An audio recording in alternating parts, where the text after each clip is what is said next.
go, Mayor Raymond. All right, welcome everyone to this special meeting of council. I will call the meeting to order. I'll remind everyone to please disclose of any pecuniary interest at the appropriate time. And just for council's awareness, we do have some representatives from Waste Management with us tonight, John McDonald, Larry Fidek, and Wayne Jenkins. So they are here in case council has any questions as a resource.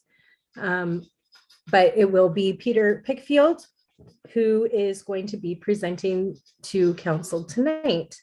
So I am going to turn the meeting over to Peter. And I believe if anyone has questions, they can ask when they come up, or do you want them to wait until the end of the presentation, Peter? What would you prefer? I'm happy to take questions as they come. That might be useful, but also I'll ask at the end if there are any additional questions. So either or. That's perfect. Amanda and I will be watching as you do your presentation. If council raises their hand or raises any concerns. Okay. Great. Thank you very much. I should ask how much time, because I can speak on this topic for hours, days, or minutes. Well, I don't think we want to be here for days, but we do want to cover all of the content that you have for us. So I'm thinking an hour. All right. I think I can probably do less than an hour, but I'll provide. But with questions, etc., we'll see how exactly. And exactly. If there's more information you want and anything, I can certainly elaborate. We did schedule it as a special meeting and not part of a council meeting so that we could really make sure that we cover everything. Very good. So I'm going to cover three general areas tonight, Madam Mayor, members of council. One is I'm going to summarize the outcome of the most recent round of the peer review process. And this was a peer review of the terms of reference as submitted to the Ministry of the Environment by the peer review team. And I'm going to cover on that subject, I'm going to cover how that was done, how the review was carried out, sort of bringing you up to speed from the last time you heard from me in summarizing the peer review process for the draft TOR to what's been done. And then I'm going to summarize the key findings. I'm not going to go into the findings in glorious detail, but I'm going to provide hopefully enough detail to give you a sense of sort of the difference that currently exists between the two teams, between the PRT and WM, because there is a bit of a gap between them that's significant enough that we're making recommendations that we should try to do something to bridge that gap in terms of concerns around the adequacy of the terms of reference as submitted. So I'm going to take care of that. And then I'm going to wrap up that section of my discussion by talking about our overall conclusions and the PRT's recommendations for moving forward based on the findings. The second area I'm going to cover is the submissions to the minister. Now, I just wanted to say off the top, the submissions to the minister were done were developed at the direction of the subcommittee and staff to cover certain areas that they viewed as important. I had input to the draft submission document. Certainly our subcommittee has had substantial input to it. And I have consulted briefly with the peer review team on sort of overlapping issues to make sure that it's consistent, although they haven't looked at this draft document. And so it's a separate document. And I think that's appropriate because the peer review is an independent, separate process, and that should be separate, and council's a bit arm's length from that. But the submissions themselves are coming directly from council. And so they need to be adopted by council if council is satisfied with them this evening, and need to be part of their submission. So I'm going to be summarizing that information, a little bit about how they were prepared, but mostly summarizing the information that's in the submission document. But I'm going to be focusing on one issue that we got a lot of input from staff and from our subcommittee on, and that is the concerns around public consultation.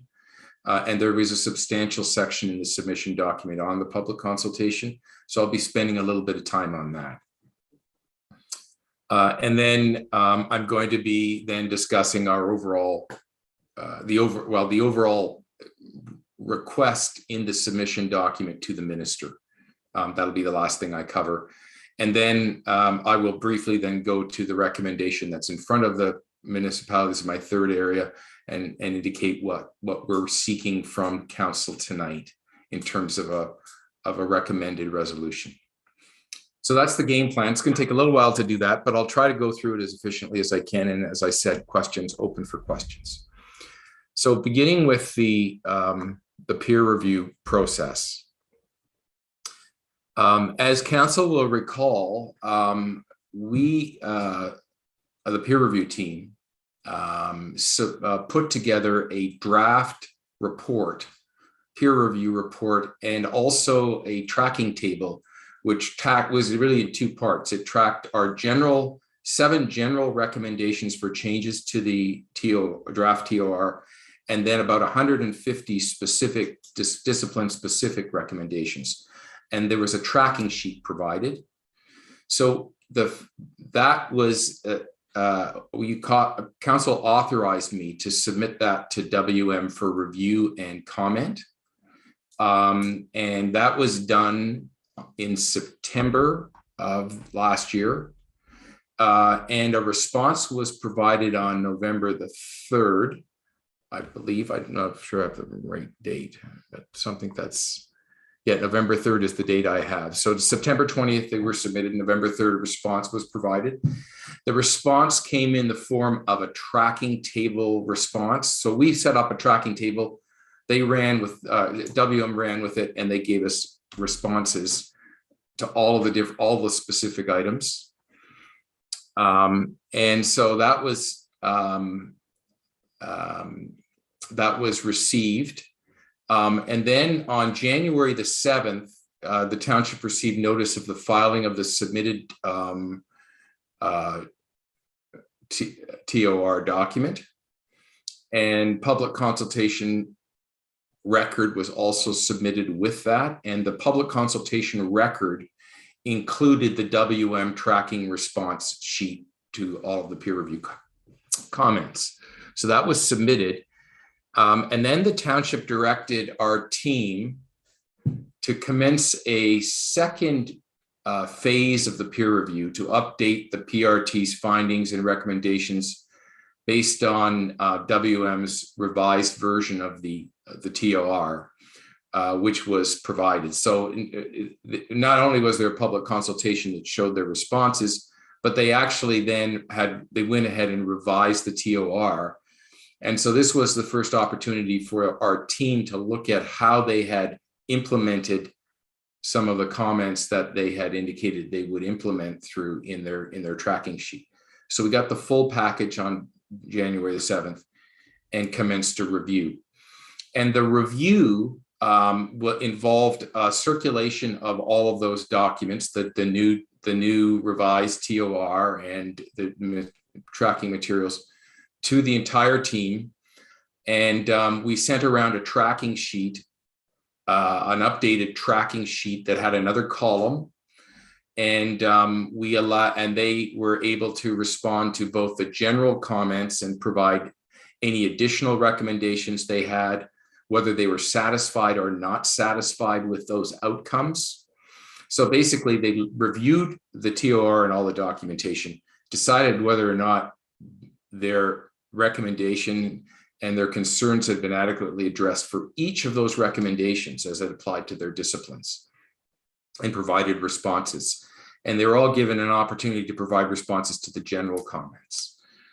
So our team here at Garrett Pickfield then amassed all those responses, and as best we could, we put together a draft report that summarized, that basically updated the previous report and also updated all the tracking tables and combined all of that into one document. And we recirculated that to the team. And they've now gotten back to us, most of them, I think all of them now have gotten back to us with confirming responses on that document. So we're just about ready to finalize the document. The one important thing to emphasize to council is that this is not a final draft. It still needs, changes have been made already to it based on further comments from our team. So it's been a two-part process. So there's, and also editing, et cetera, in terms of typos and other things that have been picked up. So this draft document is still a draft, but in substance, based on that second round we have just completed, nothing has changed in terms of our general recommendations. So what you have before you in sum and substance is what the peer review will look like in its final form. And as I said, I think it's important that council is comfortable enough with those recommendations that it is prepared to forward it on to the ministry on the due date. So the other thing I should have said up front is as council's aware, there's a due date coming up for this, which is this coming Monday, the 21st. Originally, the due date was at the beginning of February, but we were granted an extension based on submissions that we made to the ministry about the timing and the need to come back to council and the timing needed to complete the final review. And the ministry agreed to that, to their credit, and it was gratefully received. And so we're now in a position to finalize that document and send it on. So that's process. And now let me get to substance of where we are. And some of this will be familiar to you because the 7 major areas of concern that we identified, none of them have been fully addressed through the final version of the TOR. So I'm going to try and explain where we've been left on each of them and do it as concisely as I can. The first area of concern was the assessment of interrelated components of the environment. So the Act requires, first of all, the Act has a really broad definition of environment that needs to be assessed. So you have to assess air, land, and water, plants and animals, social, economic, and cultural conditions that influence the life of human communities. And then also more physical things. It means the buildings and structures or machines or devices that could be impacted. Solid, liquid, gas, odor, heat, sound, vibration, or radiation resulting from direct or indirect human activities. So there's a really broad definition of environment. And there's another component that must be assessed, and that is any part or combination of the foregoing and the interrelationships between the two of them. So for example, in the area of social environment actually involves the bringing together of a number of different disciplines and how they combine and interact to provide an impact. So that's the sort of the starting point for what's required in the team's view in a terms of references to address that issue.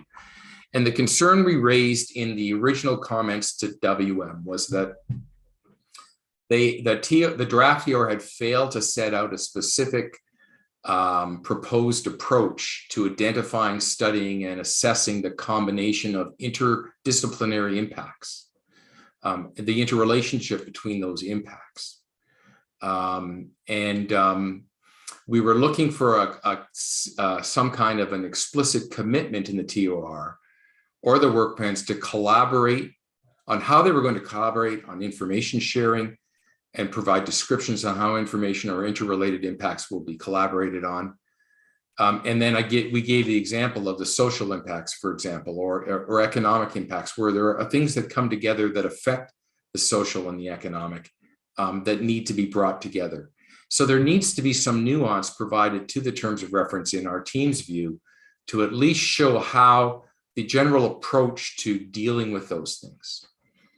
In response to our comments, there was the WM did provide references to places where there was commitments, to bring in information from other disciplines. But but there was no real description of how you would bring those together. What would be the assessment process? And there was no clear, explicit commitment in the TOR or the work plans to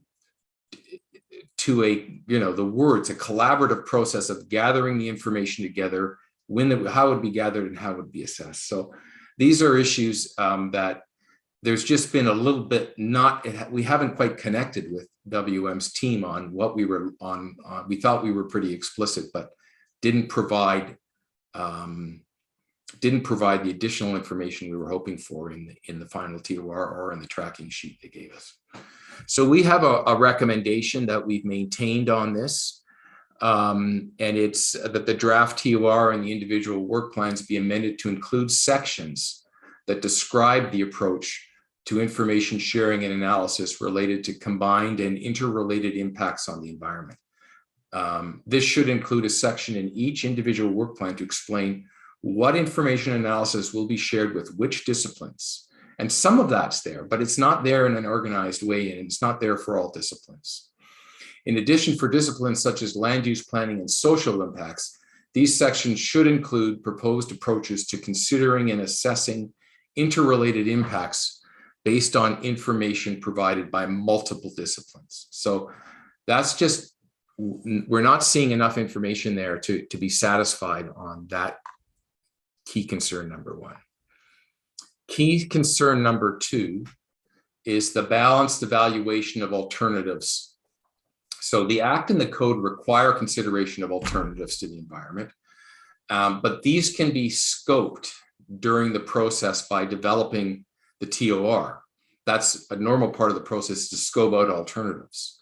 But in order to ensure that the scoping process is fair, balanced, and transparent, those are requirements in our submission of the Code of Practice and the Act, it's necessary to present the advantages and disadvantages of each alternatives, and to do that expressly and concretely. In this case, the draft TOR sought to rule out all of the alternatives to the undertaking, which is that's done in some EAs. The TOR successfully rules out all the alternatives to the undertaking, and those are like functionally different alternatives to the idea of the optimization project. And so that's reasonable that they ruled it out. But in ruling it out, they need to provide an analysis which shows the fairly the advantages and disadvantages of these, to demonstrate that they thought through those alternatives. And our team felt that just simply wasn't done in this case. The information presented to justify the decision in our team's view was incomplete, and in some cases didn't appear very balanced. So for example, rather than summarizing advantages and disadvantages of the do nothing alternative, which is an alternative that they have, that's the alternative where they just continue to operate the landfill and they don't move ahead with the optimization project. So in order to evaluate the advantages and disadvantages of that, you would need to fairly explain what are all the potential advantages of moving ahead. And those advantages have to be considering all components of the environment, not just the economic interests of the company. And what they did, what WM has done, is in their first draft, they just presented disadvantages of the do nothing alternative, no advantages. In what they did in the revised version, and to their credit, in the revised version, they did respond to this. WM provided a chart or a table that showed advantages and disadvantages. But the only advantage that they identified to do nothing was that we didn't fully understand this advantage, is that it would provide a data base for additional information, a baseline for baseline conditions. But that was really, to me, not really thinking through, to our team's view. And to me, it doesn't seem like that's really a full response to looking at disadvantages of the do nothing alternative. And some of our team members identified a number of clear disadvantages that could have at least been identified. And why this is important is because the do nothing alternative actually moves through and has to be considered as part of the final EA process. So the do nothing alternative is one of the 5 alternative methods that's considered. And the do nothing alternative is also what in the final impact analysis, you have to compare the do nothing alternative to the preferred undertaking. If in the terms of reference, you're not even identifying potential disadvantages of the do nothing alternative, it begins to look like you're starting to skew the analysis already away from the do nothing alternative when it should be an objective analysis. So we thought that it was important for the terms of reference document to fairly consider some disadvantages of moving ahead with the do nothing alternative, advantages rather of moving ahead with the do nothing alternative as well as the disadvantages. And all they produced were essentially the disadvantages of doing nothing in their terms of reference.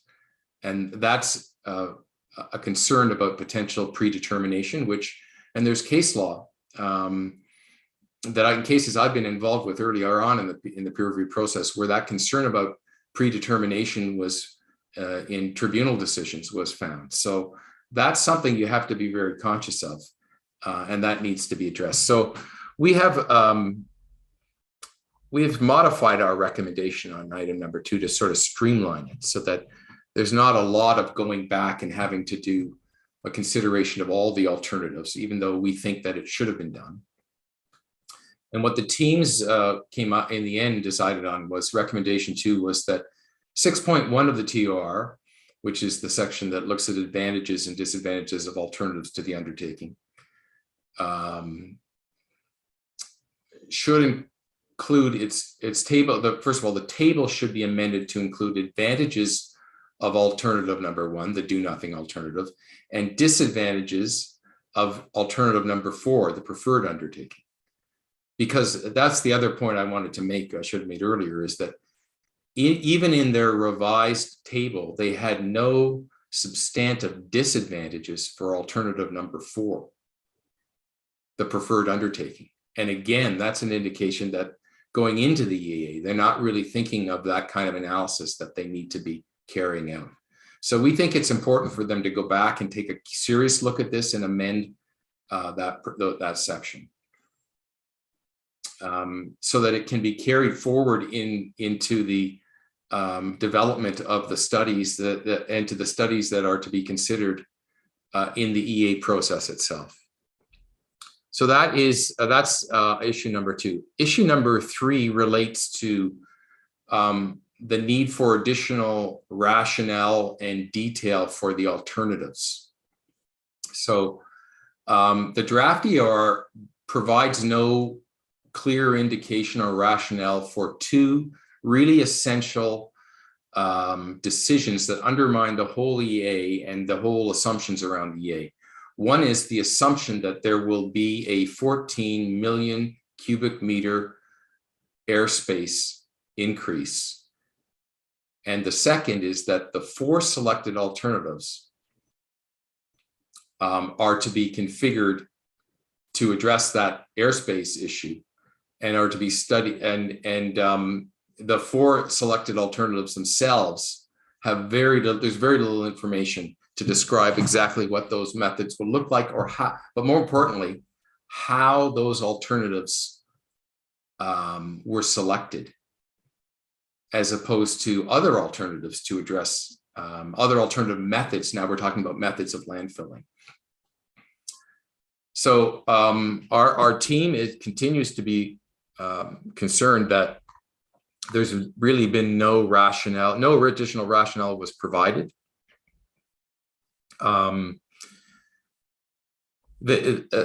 WM rightly pointed out in their response that there needs to be some flexibility to allow for refinements in description of alternative methods during the EA process. And so this, and I think part of their answer to this was, well, the rationale can be provided, as part of the EA study process. But our view is it is appropriate to refine a description in the EA, but you need to provide enough detail and enough the rationale behind the alternatives so that you have a good starting point for the analysis. And if you don't have that, then it's going to be problematic in the EA process. And so we strongly believe that that there needs to be more information on the rationale behind the scale of the undertaking, the rationale for the selection of the specific alternative methods, and also information on the factors that could lead to refinements in the alternative methods during the EA process, because it is quite possible that those refinements could occur, but some of those factors are understandable now. So in order to move into the study process transparently and understand this, more information is needed on this. So recommendation number 4 relates to the need for more information on a full description of the do-nothing alternative and how it will be assessed and compared against the other alternatives. So what the team has indicated is that, and a number of disciplines have said the same thing on this, that the do-nothing alternative is really, if you think about it, is sort of a dynamic alternative in the sense that the do-nothing alternative, you're comparing the landfill lifespan with its existing capacity, and then you need to do a comparison of that against the proposal, which will involve extending the lifespan into the future. So that means at some points in the lifespan of the project, the impacts you will be comparing will be a landfill that's post-operational, so it doesn't have operational impacts, it has post-operational impacts, versus a landfill which will be operating into the future, and comparing those things in a dynamic way. There's not really a clear indication in many of the disciplines that they've given any thought to that kind of dynamic comparison process and how it will be undertaken, or whether it will be undertaken in some disciplines. That needs to be explicitly stated, and it needs to be laid out in the terms of reference in the view of the team. So as part of that, there needs to be, as part of that, you need to, in describing the alternative methods, and you need to describe the alternative methods in more detail in each discipline in combination, describing and evaluating the impacts across the lifespan. You need to provide at least some substantive description of that. And as part of the evaluation of alternative methods, provide that additional information. And then as part of the net effects analysis, comparing these. So the 3 stages of the EA process, this idea of that dynamic comparison needs to be explained. And that should be done in each of the work plans. And one of the consequences of not doing it is that the work plans appear to have, in some cases, in the team's view, inappropriately scoped out as a consequence of the failure to consider those necessary steps in the do-nothing alternative. For example, in the TOR for traffic and noise, they've scoped out the requirement to fully assess haul route impacts on the assumption that the fill rate is not proposed to change as part of the proposed undertaking. But the fill rate and the haul route impacts will change between the do-nothing alternative, where at some point in the landfill will close, when you compare the haul routes to the preferred alternative or to the other alternatives. So there's missing analysis potentially in the offing if this issue is not addressed. So we have a specific recommendation which we've maintained on this, that the work plans be amended to provide in the draft TR a summary description of the do-nothing alternative, including the site operations, the mitigation measures to be carried out through the whole life of the landfill. Describe that at least in a preliminary way in the terms of reference. And then in both section 4.3 and the work plans, a description of the tasks that will be carried out to more fully describe and assess the impacts of the do nothing alternative during the life of the landfill, closure and post-closure, or operational and post-closure, to evaluate and compare alternative methods at appropriate level details, and then to assess at the effects stage. So that specific recommendation is maintained, and in our view, it hasn't been adequately addressed. The fifth area of concern is the review of the 2007 EA and the other existing information as part of the EA. So the team believes that the 2007 EA and the studies conducted for the fill rate expansion, which occurred in 2018, 2019, and the detailed and ongoing operational data are all important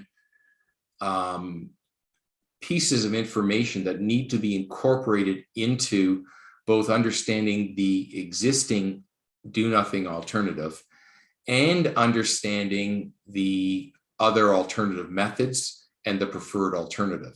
If that information is not properly brought into the process, then the process will really be unnecessarily impoverished from important information that will be needed for the EA process and important for it. And the team's view is that there are at least 3 areas where this is required. First of all, in mitigation of impacts, a review of the mitigation measures in the 2000 EA and those resulting from subsequent studies, and the commitments made by WM. This will allow for analysis of what changes might be needed to those mitigation measures in order to reduce existing impacts and predicted impacts. The second is description of the alternatives. Improved mitigation resulting from the analysis that we just described in item number 1 will allow for improved description of alternative methods for each of the alternatives. So you'll have a more realistic review of the alternatives. And then perhaps most importantly, in the evaluation of the preferred alternative, it's also important that we have this information so that we can look at what we've learned from the EA study process from 07, and we can figure out how we can improve the landfill from that perspective. So the team has, in their detailed comments, provided a number of reasons why this analysis is important. And in some of the disciplines, it's being used. In the air quality discipline and in the health impact assessment discipline, the information is being used. The team believes it should be used in all disciplines, and it should form an intrinsic part of the EA analysis. And the team believes that a complete and adequate consideration of the 2007 EA and also subsequent studies is absolutely required. And one of the important pieces that kept coming up from team members was the need to confirm WM commitments with respect to mitigation and monitoring were actually met from 2007. That's a good check to make sure they were met. And I think that's important going forward to understand that if commitments weren't made, and maybe there were reasons that they couldn't be, that's documented, and then it helps us understand for future commitments how we can ensure that they either will be met or adjusted. So that information is all kind of missing. So our recommendation again on this one is maintained. That we're asking for confirmation that a review of the work conducted in the 2007 EA and subsequent impact assessments will be incorporated into the EA process, and describe how this information will be used in the EA process in various places. The 6th area is study areas. So this is an area where there was some good response by WM in terms of extending the study area to include all of Watford for the social and economic impact assessment. Because previously it appeared that and the land use assessment, it appeared that not all of these assessments were going to look at all of water. They're going to sort of cut it in half based on the 1 kilometer radius rule. But the team continues to believe there are a number of specific concerns about study areas that are identified where study areas are not adequate. And the team continues to believe that there's no reason to vary from the approach to study area, because the generic approach, at least, of the 2007 study area, which were larger and more substantive than the study areas now being proposed for the new landfill proposal, for the revised landfill proposal. And if you're going to vary, there may be reasons to vary, but provide reasons. And some reasons were provided in WM's response, but they were pretty generic reasons that things have changed, and it's a different project, so therefore the study area is different.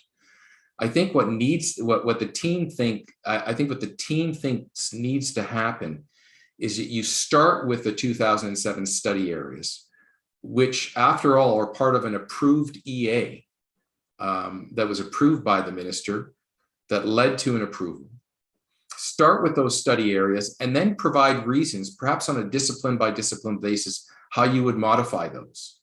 And that's reasonable to modify them based on specific disciplines, but not to just generically change them without providing any rationale for reduced study areas. And the 3 main categories they had. Yep. Mm-hmm. Sorry, Peter, did you say reduced study areas from the 2007? Is that what? Yes, they've reduced some of the study. They've reduced the generic study areas from 2007. Yeah.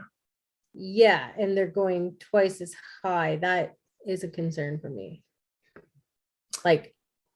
Yeah, I mean, I think there may be reasons why reduced study areas could be important. I think our team thinks there could be in certain cases, because you may know more information. You may have an understanding why a reduced study area, you don't need a large, but you need rationale for that. And it's probably discipline specific rationale for why it's safe to reduce the study areas.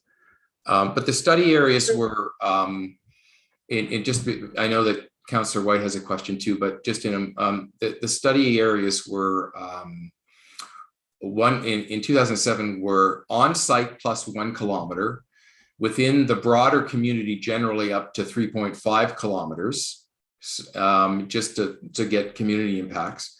And then these are generic standards, and then they have to be refined through the disciplines. And then, and also along the haul routes. So the study areas proposed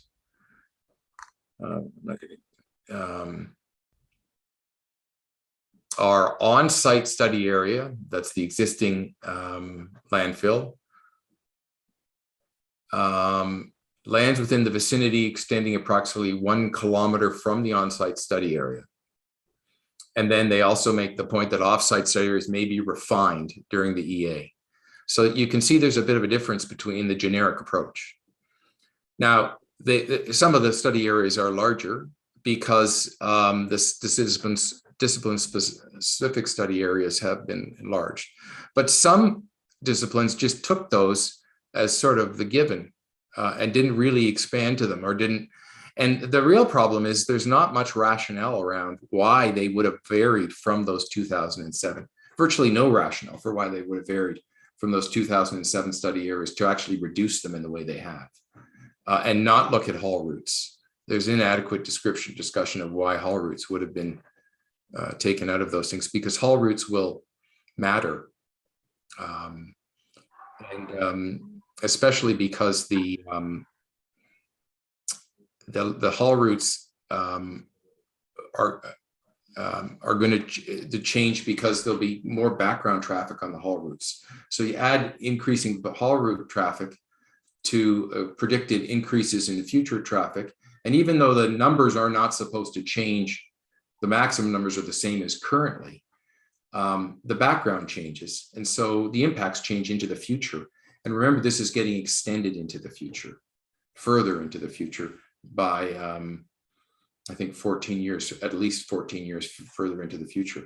So there'll be a time when you're comparing the do nothing alternative on haul routes to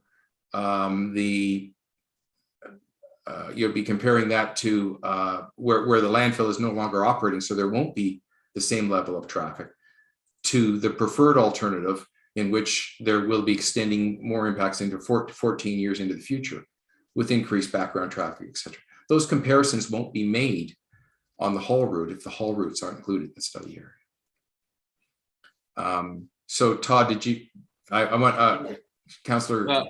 Yeah, my comment is the current cells that are being filled now and are coming above ground, their impact area is much larger to the north than 1 kilometer. I live on Agremont and I drive through smell on Agremont going home almost every day. And that's right through Brian Aiken's farm, Simon Hogevorst's farm, where their houses are. And I don't drive Brickyard that often north of there, or Quaker. I don't know how far it extends. And that's the current landfill that we have presently. So I think waste management, is living in a fantasy land if they think that's a reasonable study area. Yeah, I agree with Councillor White on that 100%. Even our farm where we're at Brickyard, there's been times where we've smelt it. And I've had complaints from neighbors on the corner of Arcona Road and Agremont Road. Like, that is a great distance. It's great. I can smell it at my house at Whiz Beach often. And I know the smell of chicken, cows, pigs, and it ain't that.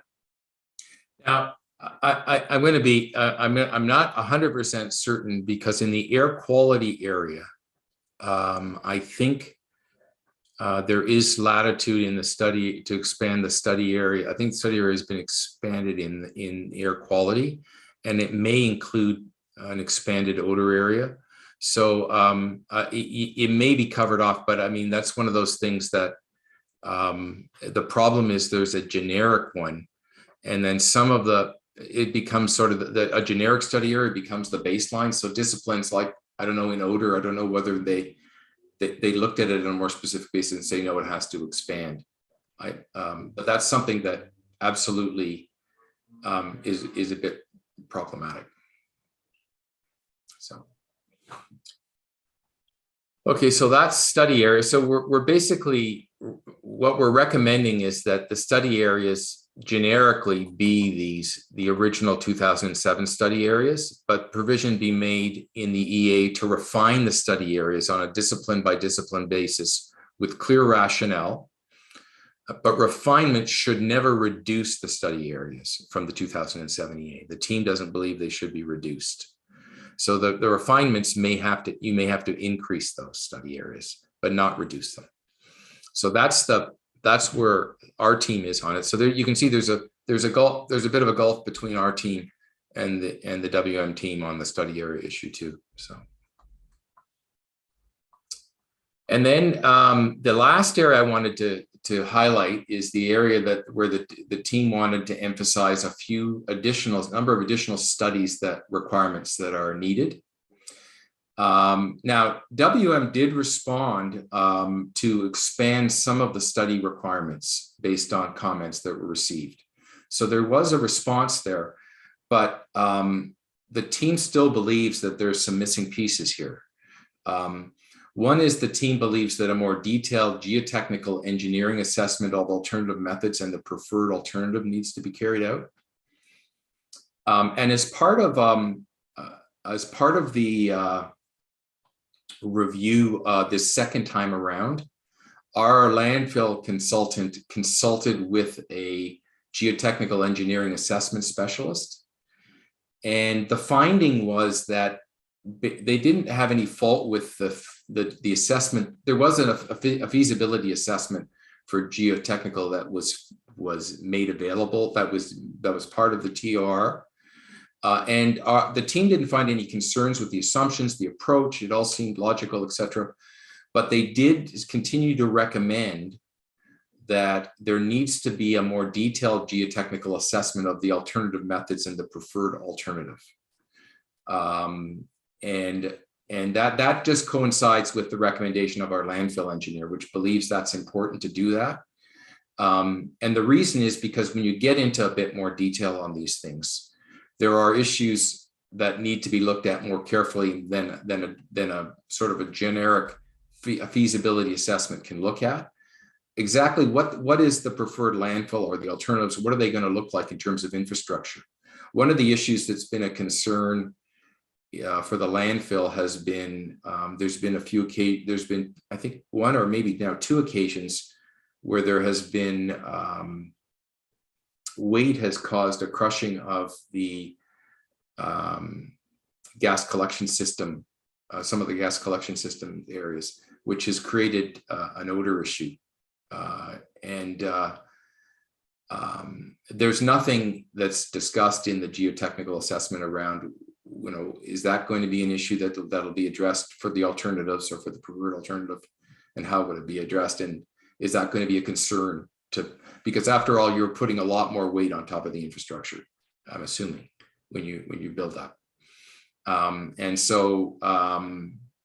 Some of those things, and there was nothing in the geotechnical assessment that even touched on the gas collection infrastructure and how that would be affected.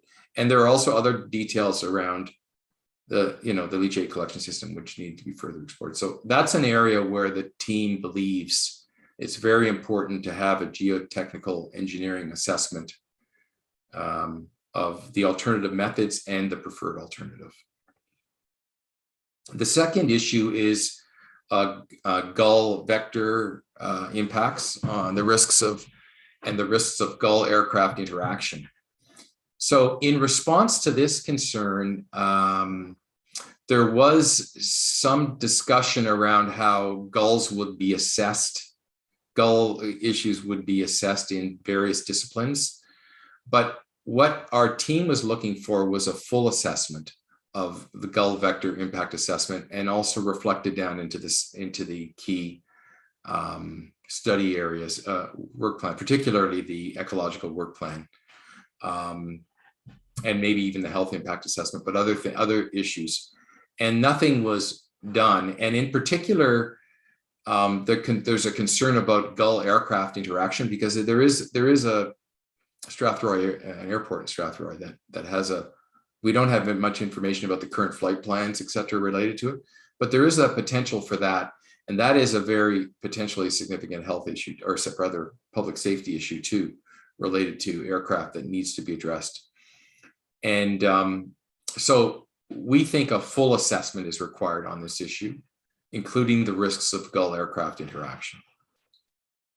The third area was revisions to the ecological work plan. Now, some revisions were made, but there are specific areas where revisions were not made to the ecological work plan where the team believes it's necessary. And those are detailed in the final report. And the fourth area is the social impact study and the economic impact.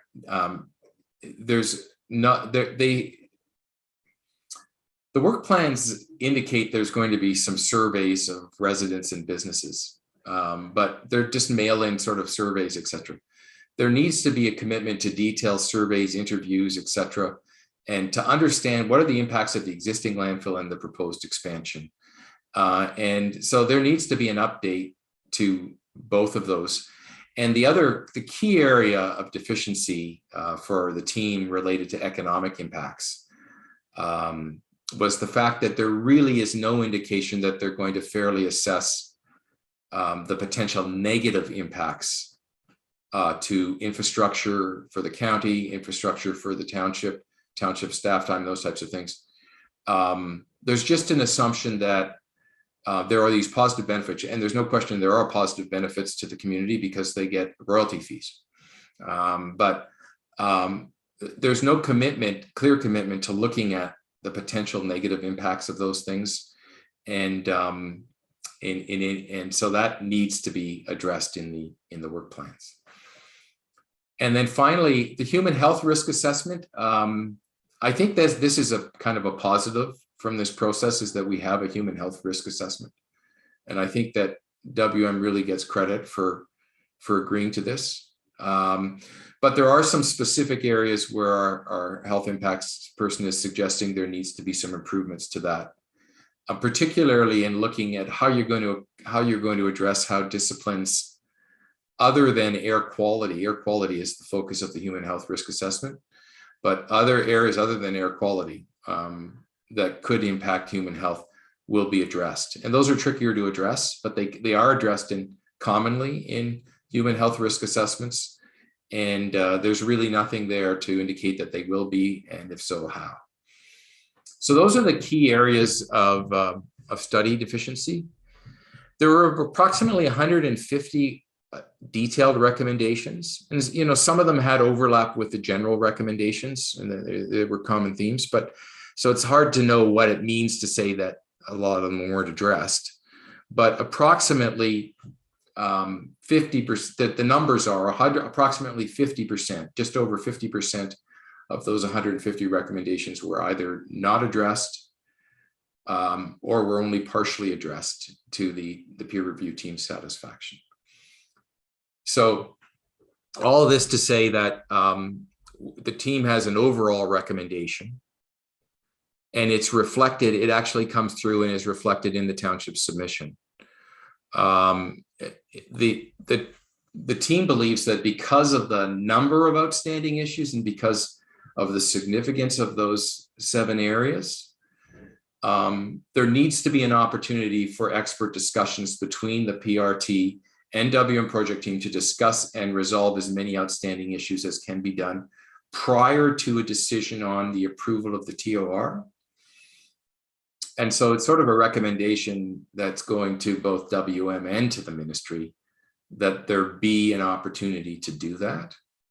And then the second thing is that if that's not either acceptable approach, there is the potential for the minister under section 6.5 of the EA Act to refer outstanding matters to mediation. And that, I know it's been done on one occasion. I'm not sure how often it's been done. It hasn't been done for, I know it's been done on one occasion related to a sewage treatment facility in Toronto, because our firm was involved as the mediator, my partner, Steve Garrett. But that was 15 or 20 years ago. So that was a long time ago.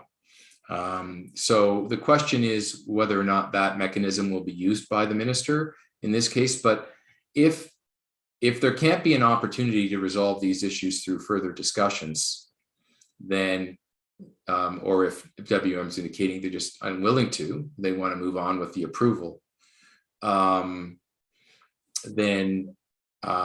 this is an option for the minister. So that's the PRT, and that's all I wanted to say about that. And that, thankfully, is the longest part of my discussion tonight. Everything else is going to go more quickly. Are there questions? I don't know where this comes in, if this is even in this part of the process, but is there a possibility that WM could, if this were to be approved, like apply for another fill rate increase the way they did last time? Because that would concern me, because the traffic would increase even more. Like I felt like that approval process went by very quickly. Yeah. With it very little. Oh, there was a peer review of that, and it was, yeah. it was, and there was Council, you were on for, I think you were on council. It was on council, and I remember the process. It was certainly not anything like what we're going through with this. No, there wasn't. And the approval seemed to be really quick and painless. Well, it caused a lot of issues. I think WM might say it wasn't that painless, because we had discussions. We had, first of all, the peer review, and I think WM was pretty responsive on their response, but there were a number of issues that needed to be resolved, and there were discussions and negotiations that went on related to those before we got to the point where the council could be satisfied with it. But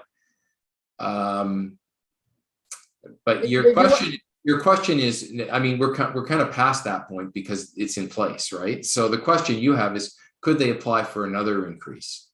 And even after this, and the answer is yes, because you can always apply. You can always make an application. There's nothing to stop anybody for making an application for environmental approval for anything, or you can always apply. And then you're stuck with the approval process to try and to demonstrate that the impacts will be acceptable.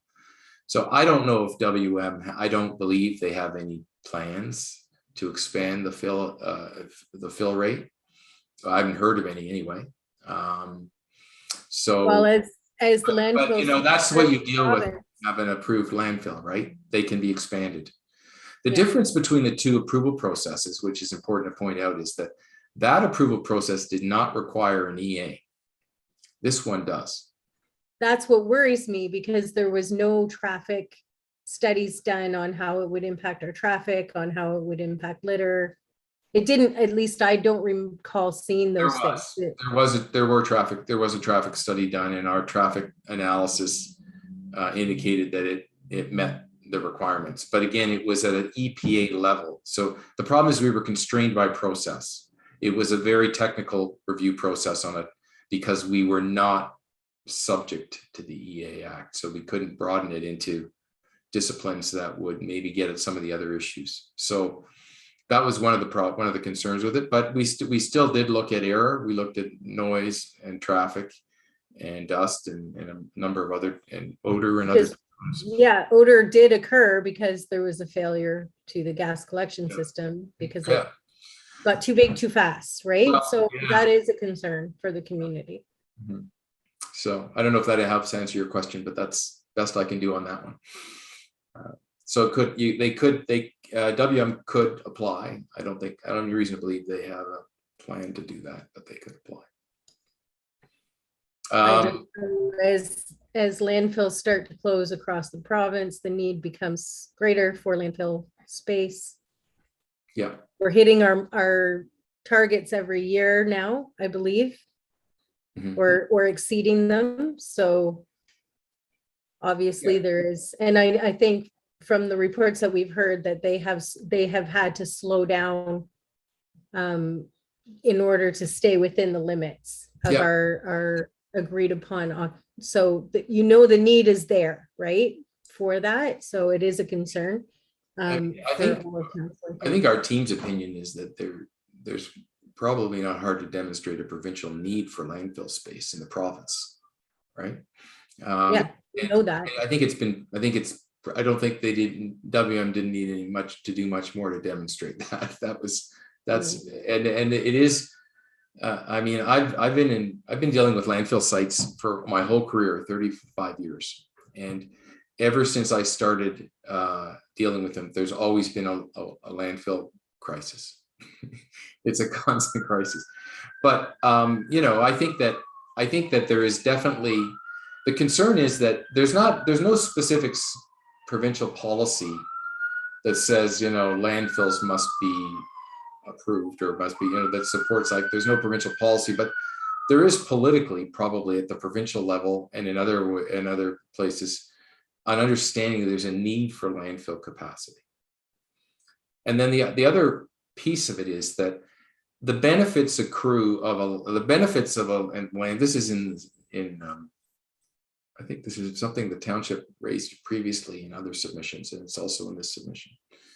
That the actual benefits to landfilling don't accrue locally. The benefits accrue provincially to others because the capacity is available for other communities, and arguably they also accrue to shareholders of WM, or also, but the actual impacts accrue locally.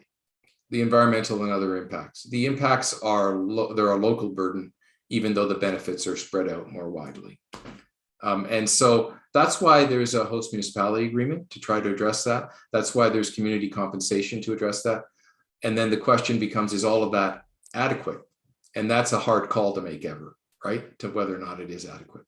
Because certainly the landfill provides benefits in terms of economic benefits just through the royalty fees, and through other maybe other impacts too. I'm not saying I'm covering them all, but the obvious one is the royalty fees provides a benefit.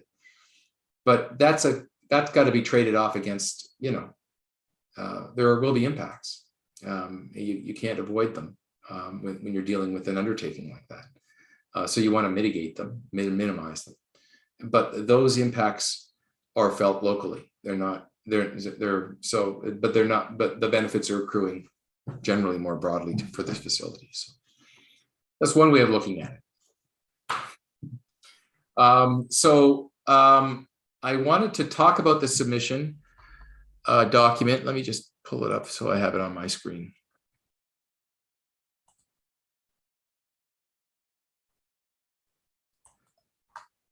So first of all, I'm going to not be as long on this for sure, because you've read it and council's read it and understands it, I'm sure, and sees what's in it. But just as by way of summary, there's basically 5 areas covered in it. There's a sort of introduction to the township and its experience with the landfill site. And, that's generalized. There's, as you can see, the significance of the minister's decision on the township is characterized there.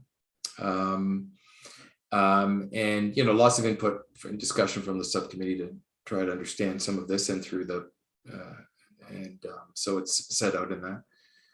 And then the real area where there was quite a bit of input from the subcommittee and from staff is concerns about the public consultation process that WM undertook for the TOR. And I'm going to come back to that one and spend a little bit of time just talking about that one. And then the fourth area is the peer review process, and its outcomes are summarized. But I think, as I said, we're going to be submitting the entire peer review to the ministry for review, along with this summary in this document.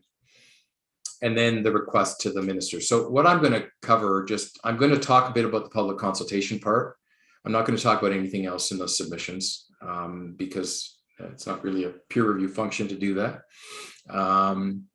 And then I'm going to talk about the conclusions and the request to the minister, which I think are consistent with the peer review team recommendations, at least the ones related to how to deal with the peer review process. So let's talk about, first of all, consultation. So there's a long section, quite a pretty long section in the submissions on consultation. It starts at page 4 of the document. And it starts with a recognition that, WM, like everybody who's going through public consultation these days, is dealing with the pandemic. And so is dealing with certain challenges to achieve meaningful consultation. But even with those constraints, the team, I mean, you folks, I know members of our team also agree with this, but we weren't specifically mandated to review it. The township reasonably believes, and I agree with them, that the consultation falls well short of acceptable standards. And the consequence is that the community awareness of the proposed project is reportedly low. Its impacts to the township are not well understood. And the understanding of what the EA process is all about is not well understood within the community. So, and some of the consequences of that are that if you don't have proper public consultation, then you're losing the benefit of community information to inform the terms of reference and make sure the terms of reference is complete. So it's a serious concern for the township. What WM did with their consultation was really, they did 2 virtual consultation engagement events, which were really just of opportunities to review information and post presentations and post comments online. Township staff noted that they found the website difficult to use, not user-friendly or interactive. But the most important thing is that there were really other, common ways that community consultation is carried out that were used for the peer review process. And it's listed in bullet points here. The missing pieces: no use of social media to provide access to information and dialogue. So you lose that whole demographic that's where they get their information. There was some notices to newspapers, etc., but there wasn't a robust use of traditional media for to relay information, radios and TVs, etc. There were no direct mailings to the affected residents to explain the project, the proposal, what it means, what the process is. There were no online meetings or interaction opportunities, which to my mind seems like a really obvious missing piece. Why would you not have open public meetings to give an opportunity for members of the study team to talk directly with the community members and to interact and to answer their questions? And that's just a common engagement approach that is used even during the pandemic that wasn't used. No opportunity for interactive web-based interfaces such as virtual landfill tours or virtual town hall meetings. And I'm not sure if this is true, but what I'm told is there weren't any meetings or direct communications with key community stakeholder groups like environmental organizations, local businesses. I'm sure there would have been some meetings or at least interactions with Aboriginal groups, but local interest groups don't appear to have been directly, to our knowledge, been directly contacted. Who might have a direct interest in these in this project and its outcomes. So, and then the submission document compares that approach to what was done for the EA back in the early 2000s for the original EA, where they really made robust use, the WM did, of the old public liaison committee to the old landfill.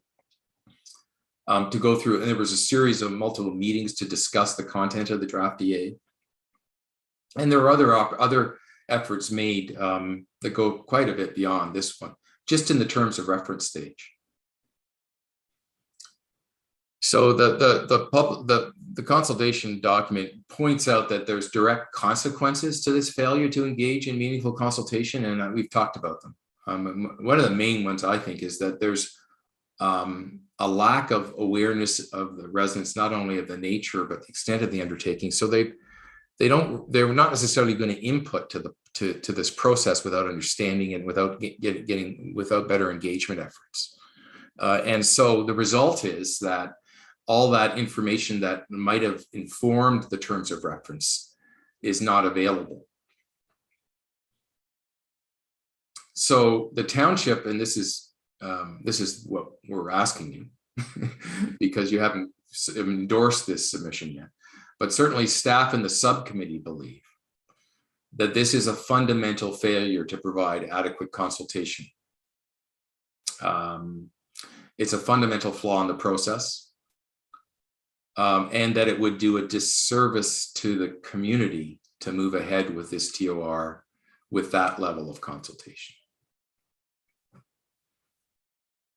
So the township's proposal to address this is to say to the ministry, don't approve this, provide WM with an opportunity to go back and do further, more meaningful consultation on this, consider the submissions received, and then finalize the TOR. And that coincides with the recommendation on the peer review process. Kind of in that same time frame, there could be opportunities to bridge the gap between the two technical teams. And that will result in a much improved terms of reference and a much better basis for an EA process. So that's the submission to the minister. The other thing is we provided detailed comments here, and I provided some input to this too, just based on my experience and my experience with other EA processes on what the EA process should look like. Additions to the proposed section 9.2 of the terms of reference itself, so that the minister has some actual submissions on the section 9.2, their proposed consultation process, because WM's proposed consultation process for the EA doesn't really vary very much from their proposal, the way they consulted for the TOR. They're providing basically the same approach with virtual consultation and engagement events, but not in much detail about what those will look like.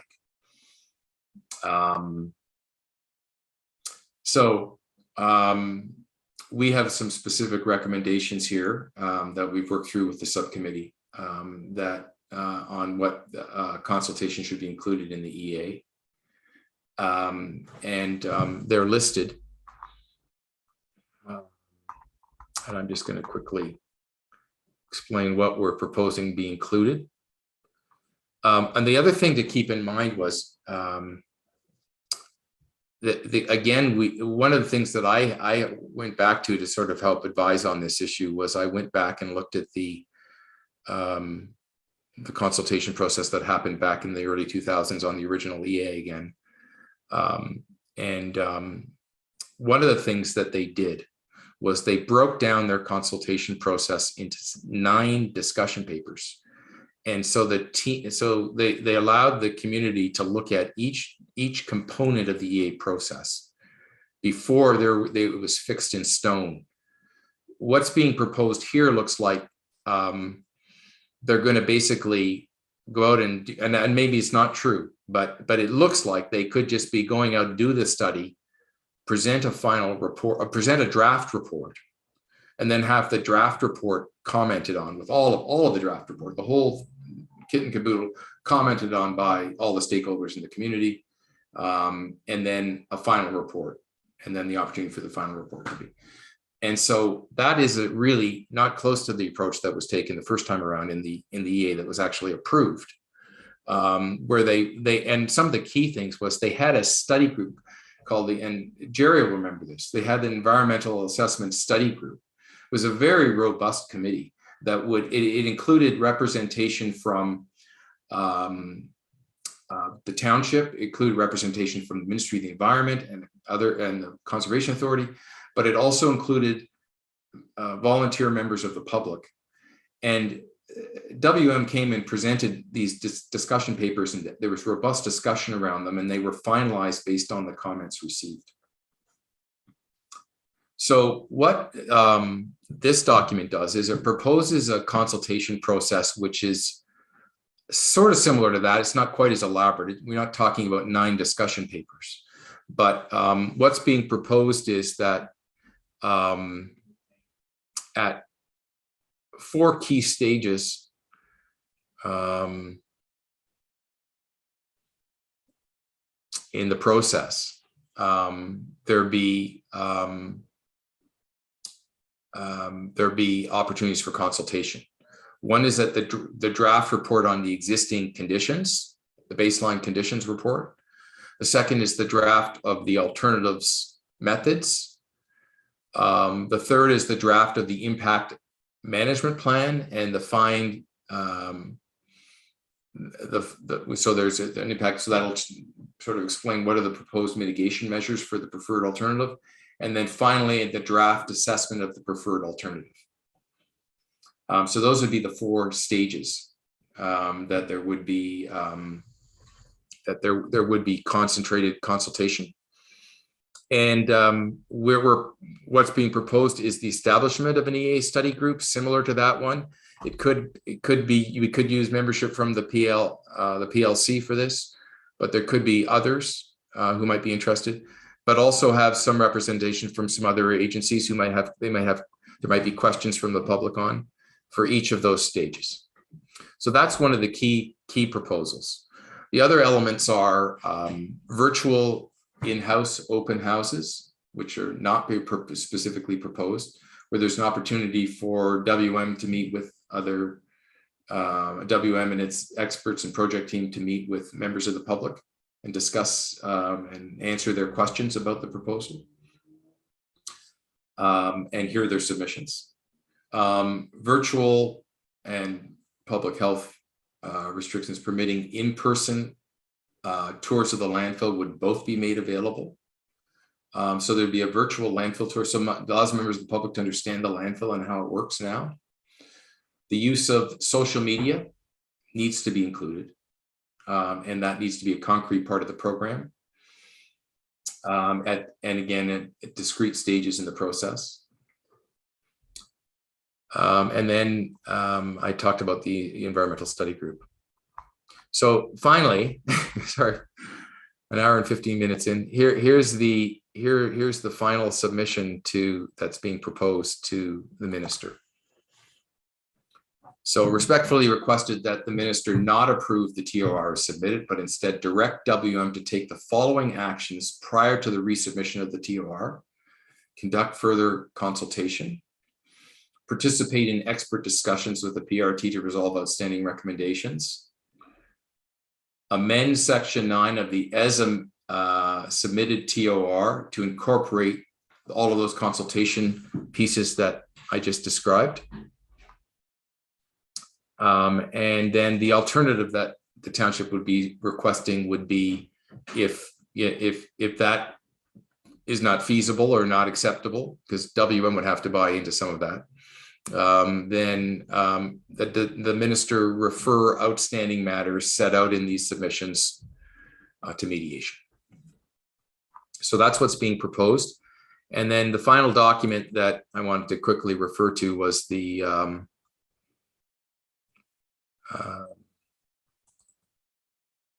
township very short memo from staff. And so it contains a resolution, and the resolution is basically an authorization to forward the submission document as well as all of the peer review material to WM.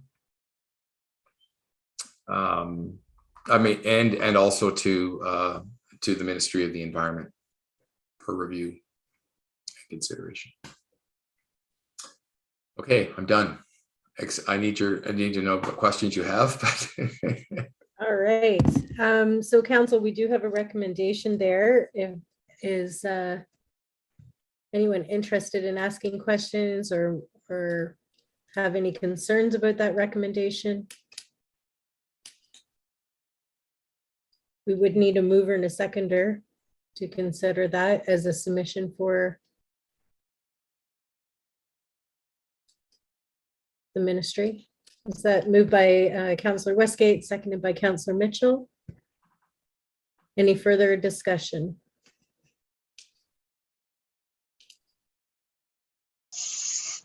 All in favor?